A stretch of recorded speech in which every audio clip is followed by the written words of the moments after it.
Hello again, everybody. This is Lisa from Connecticut Worms and Gardens. The first thing I'm going to say is if you hear a weird whistling noise in the background, there's a 3D printer right next to the area where my urban worm bag is located, and it's currently printing something. So I don't want to pause the printer because that can mess up the project, and I don't want to pause this video because what I'm doing is time necessary. So we're looking inside my urban worm bag. Now the first thing I want to say about the urban worm bag is about my urban worm bag is about a year and a half ago I switched it to pretty much exclusively African night crawlers, and I will say I'm not impressed or pleased with their performance in here. If you look back at my old African nightcrawler videos, I have many that were well over a foot, 14, 15 inches in some, and I'll try to put a link to one of the videos or at least some images in here. When they were in bus bins, they got huge. I made the decision to put my African nightcrawlers in the urban worm bag, thinking that nightcrawlers are deep dwellers. They prefer to live deep. They will live shallow, and I thought they would do even better. Well, that's not what's happened. They are much smaller. They are breeding much less prolifically.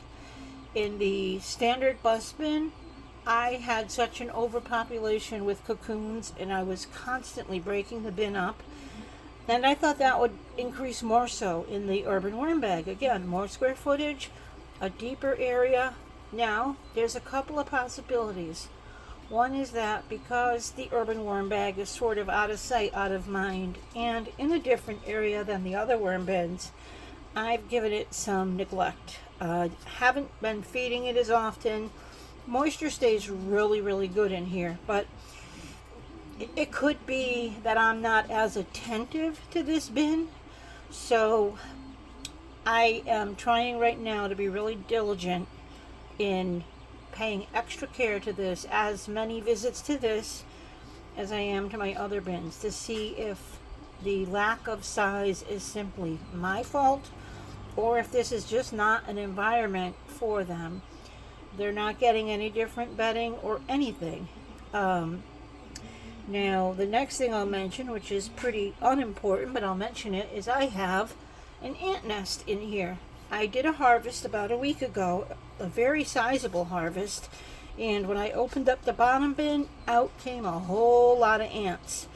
And I was a little surprised. They don't seem to be bothering the worms a whole lot. I took care of the ants that were in the castings at the time, but when I unzipped this today, there was a whole lot of little ants again. Now, I've had this unzipped for about 10 minutes, so they've all scurried, but we'll probably see them.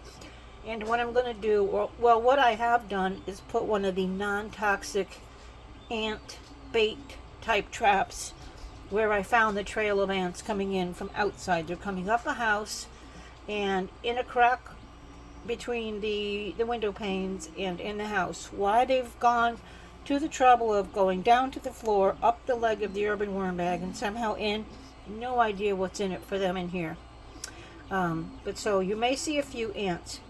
The last thing is I want to give a viewer discretion is advised warning right here, because we're going to do a really interesting feeding, and it is what some people might consider really disgusting and would never ever feed their worms this.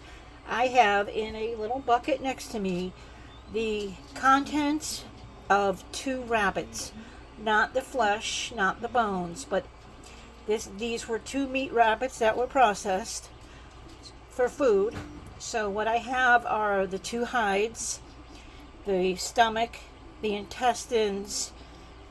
That's pretty much what it is. So basically it's the stomach pouch with the undigested grain, the large intestine, the small intestine, and the entrails where there's actually fully formed rabbit poop.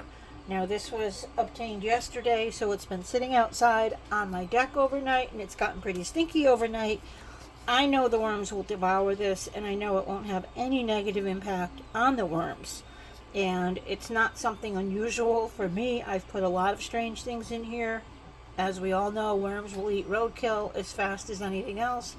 This isn't roadkill. This was a byproduct of some food that was prepared, and I know what these guys can do. Now in here, there is a bag of baby potatoes that's rotten, and I also can't remember, there's something else.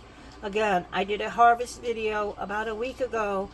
I don't like the way the video came out, so I haven't uploaded it yet, but I'm working on editing it, and you'll see that. And you'll also see, or I will show you now, that the size of the African night crawlers is not impressive to me. I should also add that in addition to African night crawlers now, there is a small population of red wigglers and euros. Not a lot, but they're in here. And all right, so let's just take a peek here. Again, because I just harvested this, I added a ton of bedding, and I harvested a lot. The castings were 100% complete. Now here's an African, not at all impressive to me. Let's see. Let me put it on my hand. Now I've got the camera.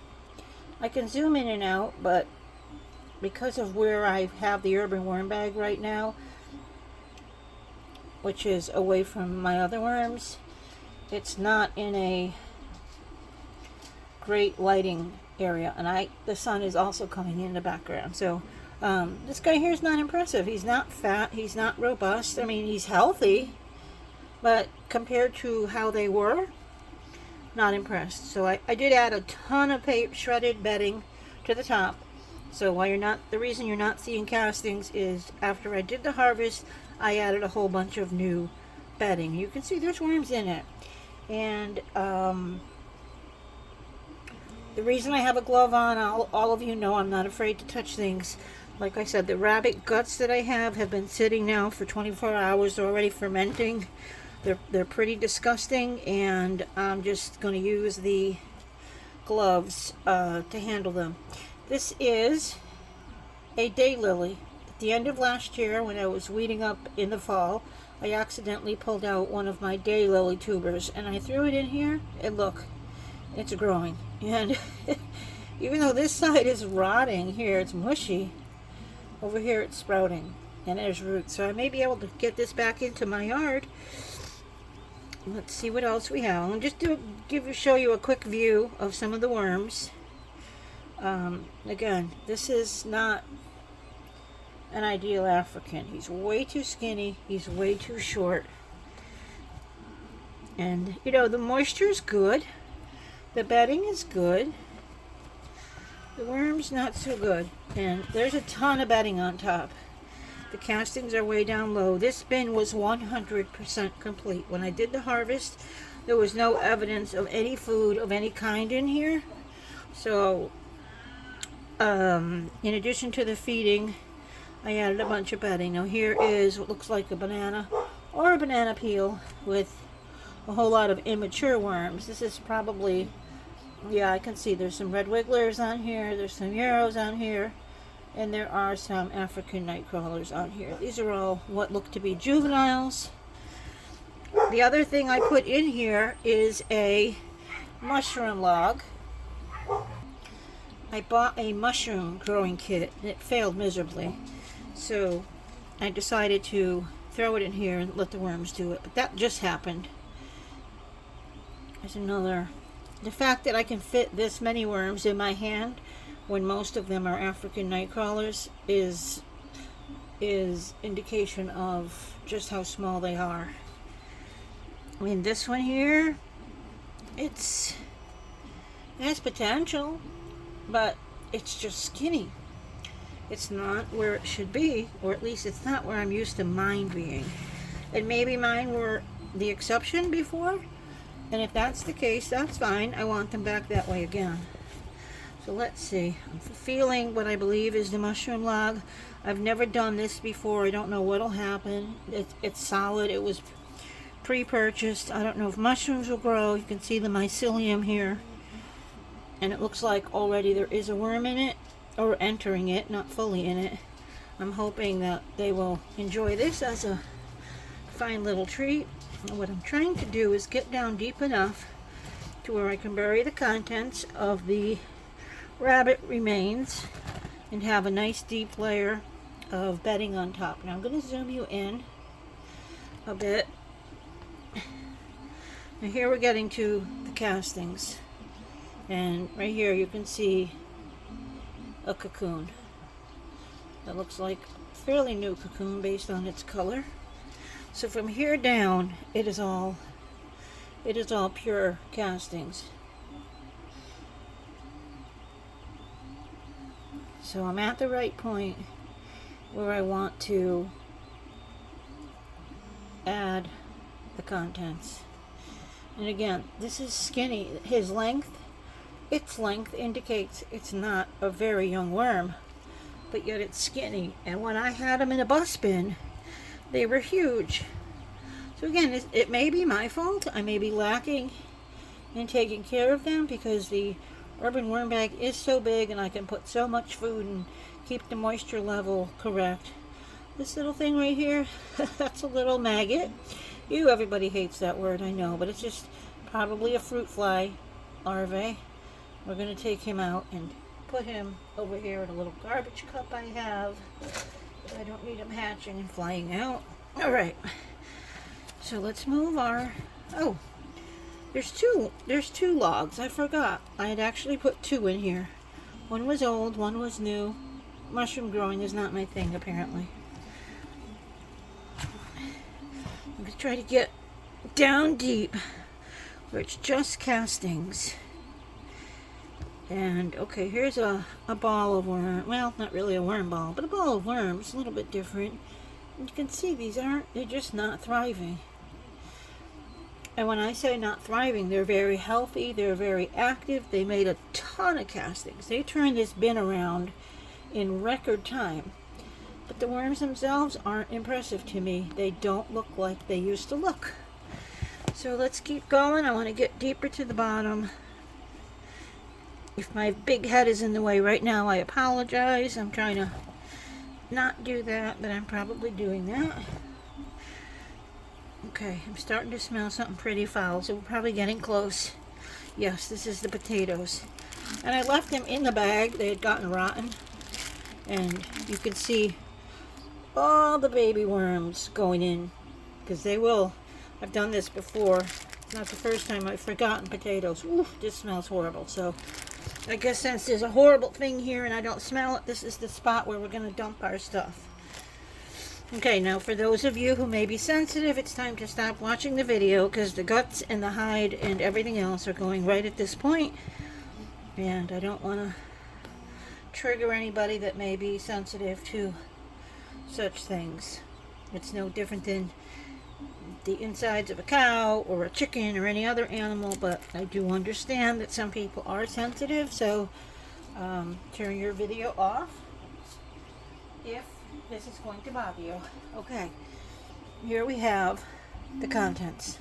Now, because these have been around since yesterday, there is some fermentation going on. I'm not going to go through this all and show you what's what. Well, a little bit. This is the stomach pouch of a rabbit. What you see here is the entrance to the stomach pouch. This is the feed, the pellets that are starting to digest. Okay, one stomach pouch. These very large things here, these are the large intestines. And it goes down to the small intestines. And again, they bloat rapidly. Just like, unfortunately, human remains, so do animal remains. Okay, this is the second rabbit. This is the stomach pouch. Here's the intestinal tract. All the way down to, let me see, this is the very, very end. This is where it would connect to the butthole. And these are the fully finished fecal balls ready to exit. So, and I have been feeding manure in with no problem to my worms. And then this, well, this is just the hide. There's no heads in here, it's just hide. I'm going to put that, it's 2 rabbits worth of fur right on top. These were not pet rabbits, these belong to a meat rabbit breeder, and I thought it would be great. Again, here's some, finished rabbit pellets, but yet still in the intestine. thought it'd be great to do a video for those of you that aren't disgusted by it. And if you are, that's okay. Don't watch it. If you're fascinated, we're going to be doing follow-ups, so that's a good thing. I'm going to put the mushroom logs on top. Now this African, I was going to say African worm bag, I guess it is. Urban worm bag is right here in my family room. And I'm not concerned about these contents smelling because carbon, which is all the castings and all the paper, hides odor. Every filter that we have is carbon based. So just like when I did the feeding the pork chop to the Urban Worm Bag series, let me zoom back out.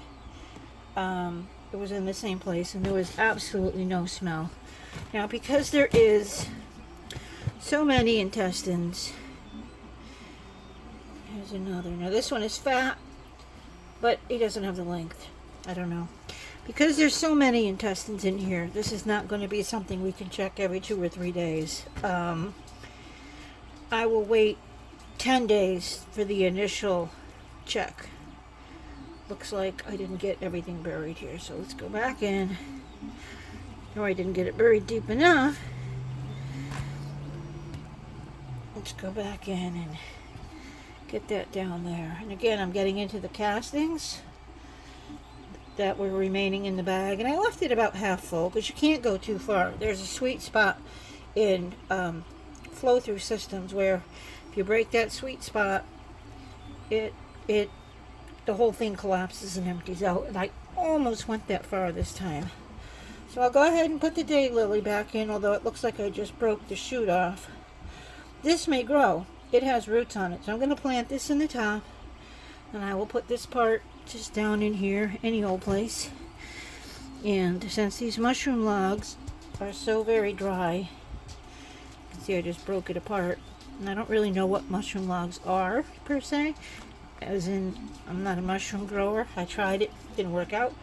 I don't know what this is made of, but I know it's completely organic, so the worms can eat it. Alright, well, that's the gist of it.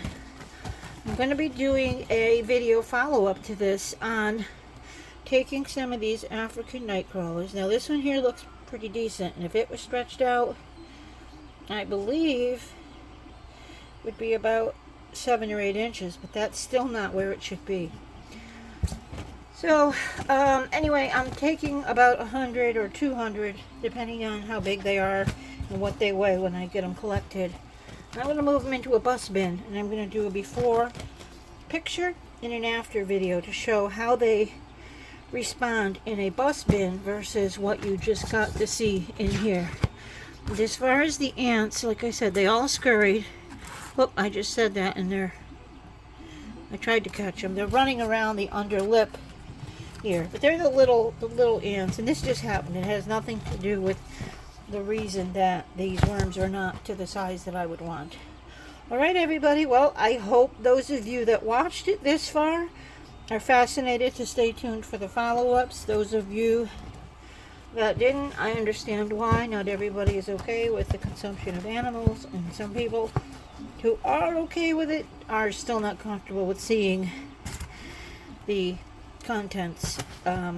Me, I believe if you eat meat, you have to be fully in touch with where your food comes from, and you have to be okay with that part of it, because despite what we like to think, meat doesn't come from a neatly cellophane wrapped package in the grocery store. It has a life, and it needs to be humanely raised and treated and dispatched. And I know for a fact that the rabbits that were in here were treated that way. So alright everybody, take care. Again, I'm going to continue to work on the video where I did the harvest, and that'll be forthcoming.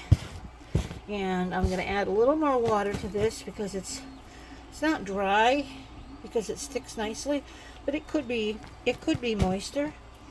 And I will go ahead and continue to bow these ants. I'm going to try to turn this camera here for 1 minute and zoom. I'm going to show you this window. I put the ant trap in the windowsill just as I started this video, so 19 minutes ago. And look at the flurry of ants. So they're coming in there, they're going across that windowsill, they're going down the wall, they're going onto the leg, and then across, up the leg to the drawstring of the urban worm bag, and then up to the cinch bottom. But since there's a trap in the windowsill, I put it between the outer and inner window. I can take care of that, and clearly I need a bead of caulk right there since I can see where they're coming in, but I don't want to do that until they have taken the poison back to the nest, because that's how it works. And if you interrupt their scent trail, they will simply abandon their foraging efforts, and then I'll have to deal with them coming in somewhere else at another time, and I don't want that. So once I see that they're no longer foraging, I will go ahead and caulk up that little crack there. Take care, everybody. I'd love to hear your comments, questions, concerns, and overall feedback. If you liked the video, please give it a thumbs up. If you didn't like the video, let me know why not, and have a great day.